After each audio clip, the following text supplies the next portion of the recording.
Hello bachcho, let's read the question. The question says given below are two statements. Statement 1 is ethanol and AgCN both can generate nucleophile. Statement 2 is KCN and AgCN both will generate nitrile nucleophile with all reaction conditions. Choose the most appropriate option. Option A is both statement 1 and statement 2 are false. Option B is statement 1 is false but statement 2 is true. Option C is both statement 1 and statement 2 are true, and option D is statement 1 is true but statement 2 is false. So इस question में हमें क्या बता रखे हैं, हमें दो statements given है, जिसमें से फर्स्ट स्टेटमेंट हमारे पास कह रहे हैं कि इथेनॉल और एजीसीएन है, ये हम क्या करेंगे, एज अ न्यूक्लियोफाइल रिएक्ट करेंगे और न्यूक्लियोफाइल जनरेट कर सकते हैं।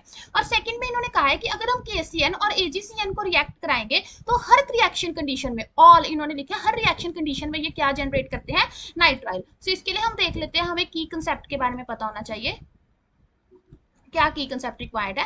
तो सबसे पहले बात कर रहे हैं ये न्यूक्लियोफाइल की। सो हमें पता होना चाहिए न्यूक्लियोफाइल क्या होता है, एक ऐसी स्पीशीज जो क्या है इलेक्ट्रॉन रिच है। सो हम देख लेते हैं कि क्या C2H5OH और AgCN न्यूक्लियोफाइल जनरेट करा सकते हैं। तो C2H5OH में हमारे पास जो न्यूक्लियोफाइल है दैट इज C2H5O नेगेटिव। सो क्योंकि ऑक्सीजन के ऊपर नेगेटिव चार्ज है, ये क्या है इलेक्ट्रॉन रिच सेंटर है। सो इलेक्ट्रॉन रिच सेंटर होने की वजह से ये एज अ न्यूक्लियोफाइल एक्ट करता है।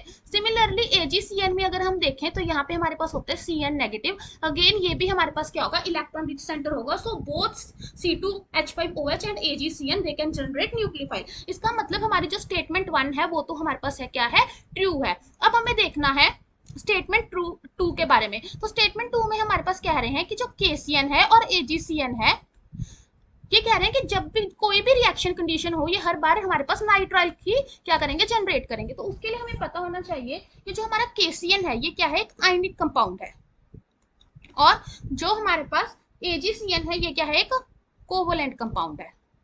सो अगर हमारे पास कोई भी अल्काइल हैलाइड है, उस अल्काइल हैलाइड की रिएक्शन हम किसके साथ करवा रहे हैं, एक बार तो करवा रहे हैं हम AgCN के साथ और एक बार हम करवा रहे हैं किसके साथ, KCN के साथ। सो इन केस ऑफ AgCN जो अल्काइल हैलाइड है, इस केस में हमारे पास क्या जनरेट होगा, नाइट्राइल जनरेट होता है। मींस यहाँ पे जो कार ग्रुप है वो किसके साथ बॉन्डिंग करता है, N के साथ। सो यहाँ पे कौन सा ग्रुप हुआ, आइसोसायानाइड, और हम इसको क्या कह सकते हैं, आइसो नाइट्राइल।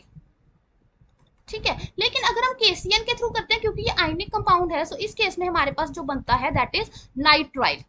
ठीक है, तो ये तो हमारे पास कह रहे थे कि KCN और AgCN हर कंडीशन में नाइट्राइल बनाएगा, लेकिन नहीं, AgCN हमारे पास क्या बना रहा है, आइसोनाइट्राइल बना रहा है, और KCN क्या बना रहा है, नाइट्राइल बना रहा है। इसका मतलब हमारी स्टेटमेंट 2 क्या है, फॉल्स है, और स्टेटमेंट 1 क्या है, ट्रू है। ऐसा इसीलिए हुआ क्योंकि जो हमारा साइनाइड है वो क्या है, एक एम्पीडेंटेड न्यूक्लियोफाइल है, मींस उसका अटैक थ्रू नाइट्रोजन भी हो सकता है और थ्रू कार्बन भी हो सकता है। So our statement 1 is true but statement 2 is false. Hope you find the answer. Best of luck.